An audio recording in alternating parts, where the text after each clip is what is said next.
চট্টগ্রামের জলাবদ্ধতা স্থায়ীভাবে নিরসনে প্রকল্প নেওয়া হচ্ছে জানালেন চসিক মেয়র।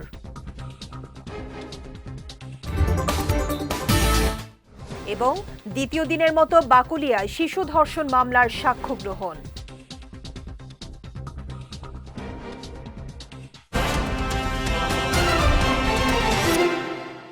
আসসালামু আলাইকুম। চট্টগ্রাম সংবাদে আমন্ত্রণ জানাচ্ছি আমি শেখ তাসফিয়া করিম। শুনছিলেন শিরোনাম, এবারে বিস্তারিত। চট্টগ্রামের জলাবদ্ধতা স্থায়ীভাবে নিরসনে প্রকল্প হাতে নেওয়া হচ্ছে বলে জানিয়েছেন চসিক মেয়র ডাক্তার শাহাদাত হোসেন। গতকাল চসিকের সম্মেলন কক্ষে অনুষ্ঠিত এক সভায় কথা জানান তিনি। সভায় মেয়র ডাক্তার শাহাদাত হোসেন বলেন, দীর্ঘদিনের অপরিকল্পিত নগরায়ন, খাল নালা দখল, অপর্যাপ্ত ড্রেনেজ ব্যবস্থা এবং প্রাকৃতিক জলপ্রবাহ বাধাগ্রস্ত হওয়ার কারণে সামান্য বৃষ্টিতেই নগরবাসীকে দুর্ভোগ পোহাতে হয়। এই পরিস্থিতি থেকে স্থায়ীভাবে উত্তরণের জন্য সমন্বিত ও দীর্ঘমেয়াদী পরিকল্পনা হাতে নেওয়া হচ্ছে। তিনি বলেন, ৩৬টি খাল পুনঃখনন ও সংস্কার প্রকল্পের কাজ শেষ হওয়ার পর খালগুলো যেন পুনরায় দখল বা ভরাট না হয়, সেজন্য কার্যকর সংরক্ষণ ব্যবস্থা গড়ে তোলা হবে। সভায় কনসালটেন্সি প্রতিষ্ঠান আওয়ার পালস পয়েন্টের প্রতিনিধিরা খাল সংরক্ষণ ও জলাবদ্ধতা নিরসনে ৫ বছর মেয়াদী একটি পরিকল্পনার বিভিন্ন দিক উপস্থাপন করেন। চট্টগ্রামের বাকুলিয়ায় ৪ বছর বয়সী এক শিশুকে ধর্ষণের অভিযোগে দায়ের করা মামলায় দ্বিতীয় দিনের মতো সাক্ষীদের সাক্ষ্য গ্রহণ করেছেন ট্রাইব্যুনাল। সকালে চট্টগ্রাম মহানগর শিশু সহিংসতা দমন ট্রাইব্যুনালের বিচারক সৈয়দা হাফসা ঝুমা সাক্ষ্য গ্রহণ করেন। ট্রাইব্যুনালের পাবলিক প্রসিকিউটর মাহমুদুল আলম চৌধুরী মারুফ জানান, মামলায় দ্বিতীয় দিনের মতো সাক্ষ্য গ্রহণ শুরু হয়েছে। জবানবন্দির রেকর্ডকারী মেট্রোপলিটন ম্যাজিস্ট্রেট সহ ৬ জন সাক্ষী ট্রাইব্যুনালে হাজির হয়েছেন। মামলাটি দ্রুত নিষ্পত্তির লক্ষ্যে ধারাবাহিকভাবে সাক্ষ্য গ্রহণ চলছে বলেও জানান তিনি। এর আগে বুধবার একই দিনে বাদী, ভুক্তভোগী সহ ৯ জনের সাক্ষ্য গ্রহণ করেছিলেন ট্রাইব্যুনাল। বাকিদের আগামী রবিবার সাক্ষ্য গ্রহণ অনুষ্ঠিত হবে। গত ৯ জুন মামলার একমাত্র আসামি মনির হোসেনের বিরুদ্ধে অভিযোগ গঠনের মাধ্যমে বিচার শুরুর আদেশ দেয়া হয়। চট্টগ্রাম নগরীর দীর্ঘদিনের জলাবদ্ধতা সমস্যার স্থায়ী সমাধানে খাল পুনরুদ্ধার, অবৈধ দখল উচ্ছেদ এবং নাগরিক সচেতনতা বৃদ্ধিকে সবচেয়ে গুরুত্বপূর্ণ বলে মন্তব্য করেছেন সিটি কর্পোরেশনের মেয়র ডাক্তার শাহাদাত হোসেন। আজ চট্টগ্রামের ১৮ নম্বর পূর্ব বাকুলিয়া ওয়ার্ডের ওয়াইজার পাড়া এলাকায় বীরজা খালের সেকেন্ডারি অংশ খনন কর্মসূচির উদ্বোধনকালে তিনি এই মন্তব্য করেন। বলেন, খাল ও জলাধার দখলমুক্ত করে তাদের স্বাভাবিক প্রবাহ ফিরিয়ে আনতে পারলে চট্টগ্রামকে জলাবদ্ধতা মুক্ত নগরীতে পরিণত করা সম্ভব। তিনি আরও বলেন, খালগুলোতে বছরের পর বছর ধরে জমে থাকা ময়লা আবর্জনা, অবৈধ স্থাপনা এবং দখলের কারণে পানি প্রবাহ বাধাগ্রস্ত হচ্ছে। সিটি কর্পোরেশন নিয়মিত পরিষ্কার পরিচ্ছন্নতা কার্যক্রম পরিচালনা করলেও নাগরিকদের অসচেতন আচরণের কারণে অনেক ক্ষেত্রে কাঙ্ক্ষিত সুফল পাওয়া যায় না। উদ্বোধনী অনুষ্ঠানে চট্টগ্রাম সিটি কর্পোরেশনের ঊর্ধ্বতন কর্মকর্তা, স্থানীয় জনপ্রতিনিধি, গণ্যমান্য ব্যক্তি এবং এলাকার বাসিন্দারা উপস্থিত ছিলেন। চট্টগ্রামের সাম্প্রদায়িক সম্প্রীতির দীর্ঘদিনের ঐতিহ্য অক্ষুণ্ণ রাখতে সবাইকে ঐক্যবদ্ধভাবে কাজ করার আহ্বান জানিয়েছেন সিটি কর্পোরেশনের মেয়র ডাক্তার শাহাদাত হোসেন। গতকাল ত্রিকালদর্শী মহাযোগী শ্রী শ্রী লোকনাথ ব্রহ্মচারী বাবার ১৩৬তম তিরোধান বার্ষিকী স্মরণে প্রতিষ্ঠার ২৯তম উৎসব উপলক্ষে আয়োজিত ধর্মীয় অনুষ্ঠানে প্রধান অতিথির বক্তব্যে তিনি এই আহ্বান জানান। বলেন, চট্টগ্রাম বহু ধর্ম, বর্ণ ও সংস্কৃতির মানুষের মিলনভূমি। সাম্প্রদায়িক সম্প্রীতির যে ঐতিহ্য এ নগরী দীর্ঘদিন ধরে ধারণ করে আসছে, তা অক্ষুণ্ণ রাখতে সবাইকে ঐক্যবদ্ধভাবে কাজ করতে হবে। পারস্পরিক শ্রদ্ধাবোধ, সহনশীলতা ও মানবিক মূল্যবোধই একটি শান্তিপূর্ণ সমাজ গঠনের ভিত্তি। এ সময় সনাতন ধর্মাবলম্বী ভক্তবৃন্দ, বিভিন্ন সামাজিক ও ধর্মীয় সংগঠনের নেতৃবৃন্দ, সুধীজন এবং স্থানীয় গণ্যমান্য ব্যক্তিরা উপস্থিত ছিলেন।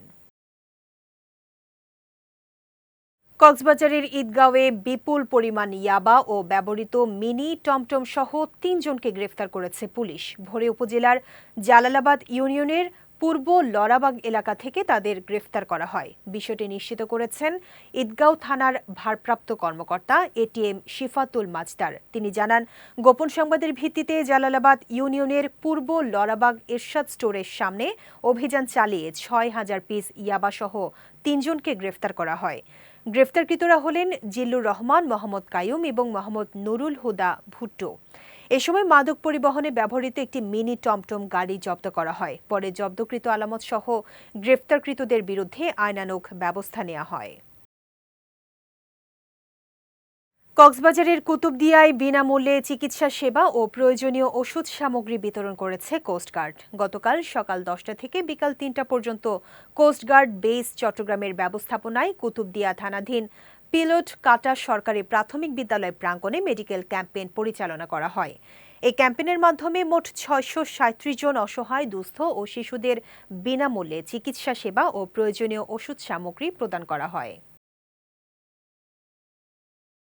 চট্টগ্রামের রাউজানে উৎসবমুখর পরিবেশে শুরু হয়েছে বহুল প্রতীক্ষিত MP gold cup football tournament.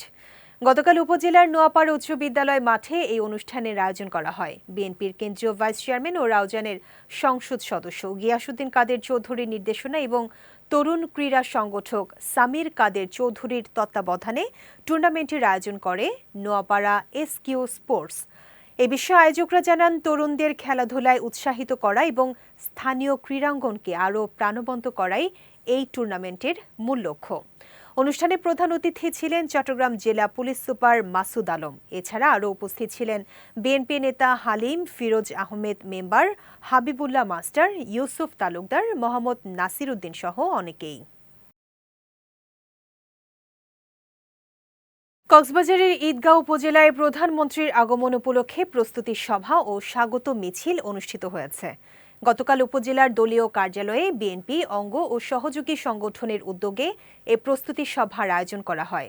এ বিষয়ে বক্তারা বলেন, তারেক রহমানের কক্সবাজারে আগমন এই অঞ্চলের গণতন্ত্রকামী মানুষের জন্য একটি ঐতিহাসিক মুহূর্ত। এই আগমনে প্রমাণ করবে কক্সবাজার আজও বিএনপির ঘাঁটি। পরে স্বাগত মিছিলটি কক্সবাজার চট্টগ্রাম মহাসড়ক প্রদক্ষিণ করে বাস স্টেশনে গিয়ে শেষ হয়। উপজেলা বিএনপির সভাপতি আবুল কালাম চেয়ারম্যানের সভাপতিত্বে এবং উপজেলা ছাত্রদল নেতা আনিসুর রহমানের সঞ্চালনায় সভায় উপস্থিত ছিলেন উপজেলা বিএনপির সাধারণ সম্পাদক সেলিম মাহমুদ, সাংগঠনিক সম্পাদক মোহাম্মদ আব্দু শুকুর, পক্ষালী বিএনপির সাবেক সভাপতি আক্তার উদ্দিন বাবুল সহ অনেকেই। ঝরে পড়া তরুণদের হাতে সনদের সঙ্গে চাকরির নিয়োগপত্র তুলে দিয়ে ব্যতিক্রমী উদ্যোগ নিয়েছে চট্টগ্রাম জেলা প্রশাসন। 6 মাসের প্রশিক্ষণ শেষে 46 জন ঝরে পড়া তরুণ তরুণীর কর্মসংস্থান নিশ্চিত করা হয়েছে। জেলা প্রশাসক মোহাম্মদ জাহিদুল ইসলাম মিয়া বলেন, প্রশিক্ষণের বাস্তব ফলাফল হিসেবে কর্মসংস্থান নিশ্চিত করাই তাদের লক্ষ্য। উপানুষ্ঠানিক শিক্ষা ব্যুরোর আওতায় টেইলারিং, মোবাইল সার্ভিসিং, কম্পিউটার ও গ্রাফিক ডিজাইন এবং রেফ্রিজারেশন ট্রেডে 77 জনকে প্রশিক্ষণ দেওয়া হয়। এর মধ্যে 46 জন ইতোমধ্যে বিভিন্ন প্রতিষ্ঠানে চাকরির সুযোগ পেয়েছেন।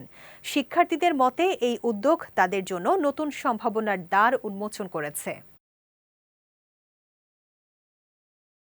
টেকনাফে সুফলভোগীদের নিয়ে 3 দিনব্যাপী আয় বর্ধনমূলক প্রশিক্ষণ কর্মসূচির উদ্বোধন করা হয়েছে। বুধবার পল্লী ভবন হলরুমে এই প্রশিক্ষণ কর্মসূচির আয়োজন করা হয়। উদ্বোধনী দিনে বীজ ও সার ব্যবস্থাপনা, জৈব সারের ব্যবস্থাপনা, শাকসবজি চাষের উপর হাতে কলমে প্রশিক্ষণ দেওয়া হয়। টেকনাফ উপজেলা পল্লী উন্নয়ন কর্মকর্তা চিন্ময় বড়ুয়ার মানুষের সভাপতিত্বে এতে প্রধান অতিথি ছিলেন উপজেলা নির্বাহী কর্মকর্তা এস.এম. অনিক চৌধুরী। এছাড়া উপস্থিত ছিলেন টেকনাফ উপজেলা প্রকল্প বাস্তবায়ন কর্মকর্তা হাবিবুর রহমান, টেকনাফ উপজেলা প্রকল্প কর্মকর্তা মং কেও মং, বিআরডিবি মাঠ সংগঠক মোহাম্মদ আজমতুল্লাহ। এতে টেকনাফ পৌরসভা ও সকল ইউনিয়নের মোট 40 জন সুফলভোগী নারী প্রশিক্ষণার্থী উপস্থিত ছিলেন।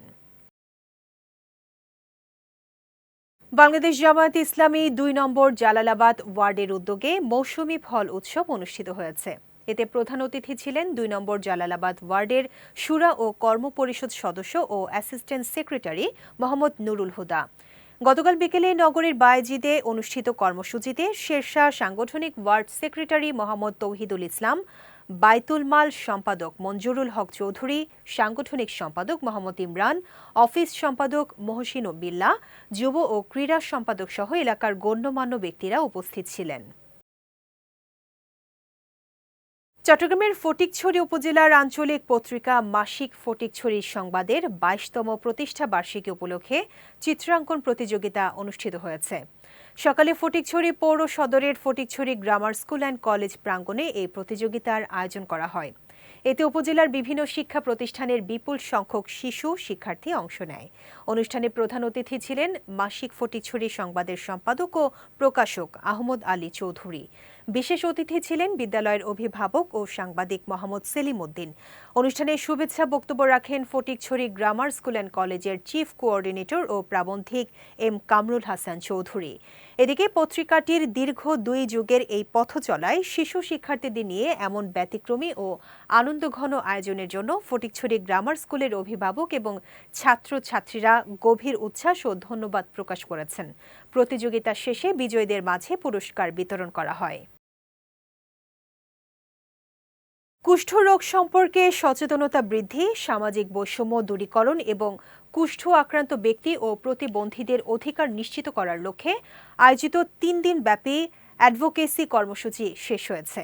আজ কর্মসূচির সমাপনী দিনে বান্দরবানে কুষ্ঠ আক্রান্ত ব্যক্তি ও প্রতিবন্ধীদের অধিকার প্রতিষ্ঠায় জেলা পর্যায়ে একটি সমন্বিত প্ল্যাটফর্ম গঠন ও মুক্ত আলোচনা অনুষ্ঠিত হয়।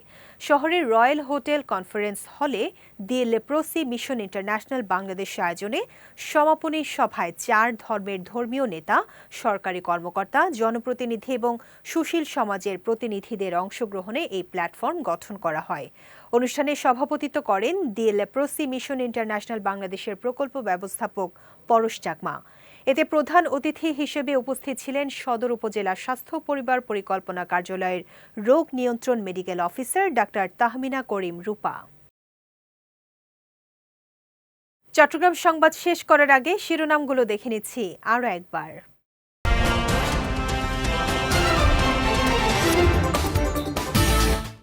চট্টগ্রামের জলাবদ্ধতা স্থায়ীভাবে নিরসনে প্রকল্প নেওয়া হচ্ছে, জানালেন চসিক মেয়র।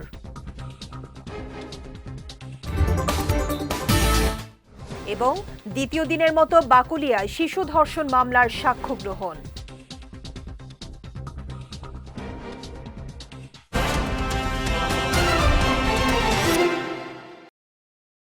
চট্টগ্রাম সংবাদ শেষে আজকের মতো আমি শেখ তাসফিয়া করিম আপনাদের কাছ থেকে বিদায় নিচ্ছি। রাত ৯টায় আমাদের পরবর্তী বিজয় রাতের সংবাদ দেখার আমন্ত্রণ রইল। এছাড়া আজকের চট্টগ্রাম সংবাদের ভিডিও দেখতে পারেন আমাদের ইউটিউব এবং ফেসবুক পেজে। আমাদের ইউটিউব হলো youtube.com/BijayTVOfficial এবং আমাদের ফেসবুক পেজ হলো facebook.com/BijayTVLimited। এতক্ষণ সঙ্গে থাকার জন্য ধন্যবাদ সবাইকে।